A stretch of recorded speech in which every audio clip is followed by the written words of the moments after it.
Hello, everybody. This is Julie D. from NorDaniels.news, and I have a special guest today. It is Bill Melver. He lives in Akron, and he is, well, I could say you're an author, Bill, but you're so much more than that. We met years ago through a client of mine, and I did help Bill run for mayor years ago, mayor of Akron. Bill, tell everybody about yourself. Well, I'm a third generation Japanese American. Um, I discovered early in my adulthood that my heritage go way back into the 13th century with a samurai background, and I found that to be quite intriguing, and it sort of set out a challenge for me in terms of, you know, what does that really mean? You know, the samurai heritage, and what do I have to do to in my life to sustain some of the ancient values and beliefs, and in terms of how to lead one's life. So I started to read more about the samurai and about my own family, dating back to the 13th century, and I found it very intriguing that these kinds of values are still valid today in today's world, and how important it has been for me to have something to try and live up to. So that's kind of how it all started. But I was born just as World War II was starting. So, and I was born in Manchuria. Now, most people probably don't really, unless you're a student of history, world history, don't understand why the Japanese were in Manchuria, but for the same reason that Nazi Germany was in all over Europe and occupying countries, France and all of the Yugoslavian nations. They were just, taking over each country by country, and the same was happening in Asia, and the Japanese were colonizing the parts of mainland China, and eventually, going all the way to places like Singapore. So, and my father was an architect, and he signed a contract with the government to go to Manchuria and build houses. And so that's how I was born. And then the war happened, and after the war, we were all the Japanese were repatriated back to Japan, and then it started a whole new chapter in my life, being a Japanese boy, and enjoying all of the things that and enjoy probably is not the right word, because this was after World War II, and Japan was devastated with the bombing and the destruction. So they were in a rebuilding mode, and my mother happened to meet an American soldier, Sergeant Melver, and long and short of it is they fell in love and they got married, and I was adopted by Sergeant Melver, and that's how I came to America. And I grew up in Texas, went to college there, and after college, I was fortunate to land a great job with GE, and spent a career with the General Electric Company, and ultimately ended up in Akron. So that's pretty much how I got here, and because of the various different aspects of my life, every time I tell the story to somebody, they would say, "Bill, you should write a book. You know, that sounds so interesting." And I thought about it, and I've been thinking about it for over 10 years. And I would write down little snippets of information or facts that to make sure that I don't forget. And I've been collecting all these pieces of notes for the past 10 years. And then, you know, something finally struck me, especially in the state of our nation today, and how I find it so dysfunctional and so different from what you know, what my mother preached about how great America is. And I just decided maybe this is a time to write my book and just kind of document where my head's at, where my heart is, and hopefully it sends a message to the reader, and we'll soon come out of this terrible situation and get back to the kind of country that we all love and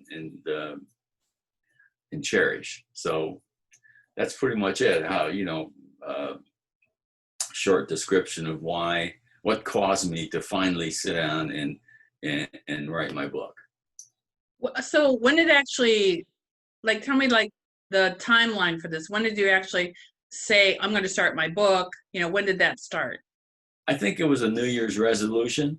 And you know, I tend to make a resolution every New Year. It's part of my culture. The Asians want to start a new year like it is a new life. And some of the things that they like to do is to end indebtedness. They don't want to carry new debt into a new year.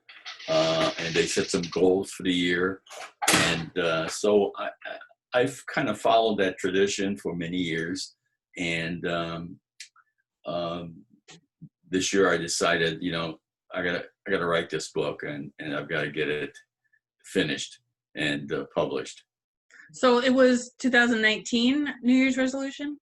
No, 2020. Just as Wow, you got this book out fast. yeah. Once I mean, actually, the book is actually like done. You know, so it's like, yeah.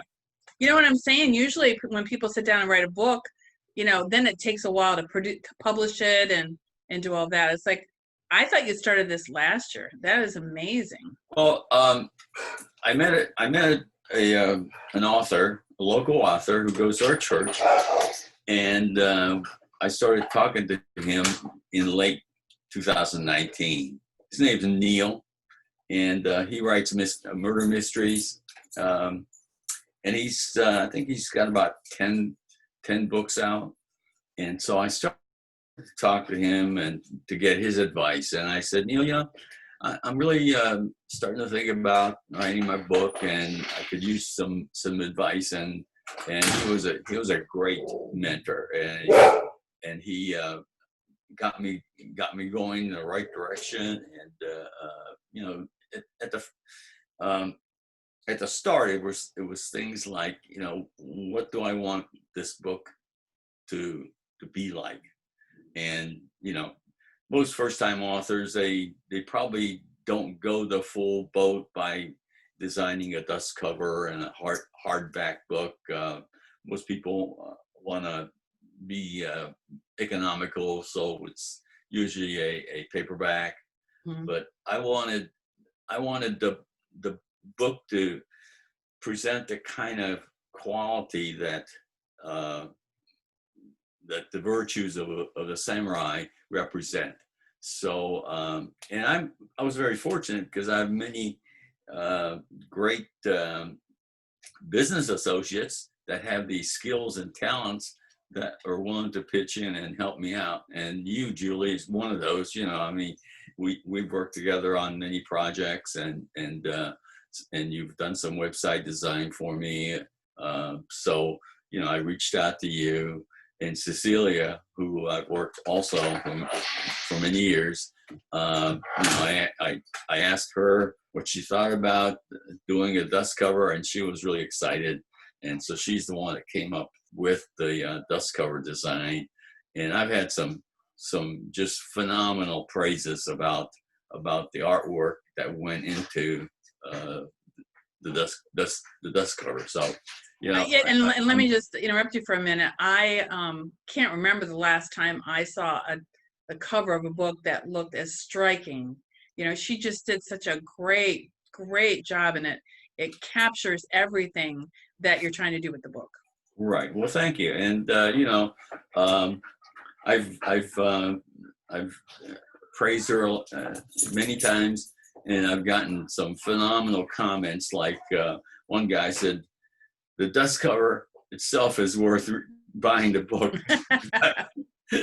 Now, this is your family crest at the top, right? Yes, that is the family crest. It's called the Daki Myoga, and Daki means embracing, and so that's what represents the their family culture was to embrace, and they took a plant that is, I think, part of the ginger family. So, and it again dates back to the 13th century, and it's part of the Nabeshima family tradition in the crest. Well, how interesting! And yet, and you have to have a samurai sword in there too. Can't be a samurai without a sword. Right? Yeah. Do you actually have a samurai? You have a samurai sword? No, I do not. Some people, have stuff like that in their closet. Yeah. Well, in the Meiji Restoration, which was started in the 1870s with the Meiji Emperor, he is credited with turning the nation into a peaceful country. And one of the things was that all the samurais had to give up their swords. And so the only swords that were left were with the military and with officials. And so they came back during the war, and a lot of the generals and the officers carried the samurai sword, but the actual owning is quite prohibitive now. But even to own one, it's extremely expensive. A real samurai sword probably costs $50,000 today. Well, I guess there must be replicas out there then. Maybe a few replicas. Yeah. Well, anyways, I think as we talked about this morning before the show, I thought we could create a series of shows and delve more into the book and your culture, and for two reasons. One is to let more people know about the book, but the second reason is to inspire people to do that one thing that they've been thinking about doing for years. Sure. And I think the saying goes that we only pass through this place. This is you only have one life, and it's really I think human beings are the only creatures that have the ability to set goals and accomplish them, and even if you don't accomplish your goal, there's a lot to be treasured in the search and in the journey that you pass through. So I think that's a real important lesson, and more than ever today, every American, as my subtitle of the book says, is born to pursue righteousness. And we read so much corruption and ill deeds of people who we should be respecting, and they should be setting examples. and we've somehow lost some of that, and so I'm hoping that that message gets through to a reader, and so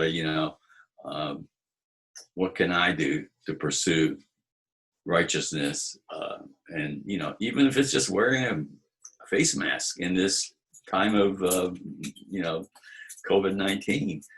We just need to do small things as well as big things, but we each have our own limitations. We each have our own expertise and assets that we can apply in doing anything. Just set a goal and set some mini wins, so that, because it encourages you if you achieve a small goal and think of it as the first step towards a journey of 1,000 miles, that with each small step that you accomplish, that should inspire you to keep going. Absolutely. And don't you usually say you want to do the right thing for the right reason? Oh yes, that's been my motto when I ran for mayor. I think that it's incumbent on each of us to do the right thing for the right reason. And every type of decision, think about, what's the right reason here? And sometimes if you don't know, I always kind of resort to, well, what would Jesus do in this situation? And sometimes that gives you a clearer picture of how to proceed. Yeah, and my dad used to say, don't do anything if you have to look over your shoulder to see if anybody's watching. Right. And I used to Yeah. joke, and I'm like, well, then I can't cross the street, Dad, But, I think people need to be reminded of, that they do have a conscience, and maybe listening to Sure. that a little bit more. Yeah, absolutely.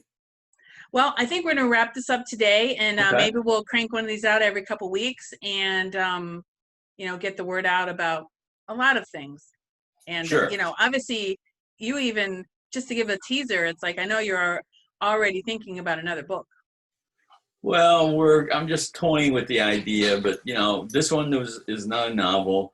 I'm thinking, I would like to do a historically based novel. So the novel is a story, but it's based on some real facts, and I'm thinking about it, and it's a challenge. So we'll see where that goes. Well, we're going to sign off for now, and until next time, have a great day, Bill. Oh, thank you. Same to you. Have a good day, everybody. Bye.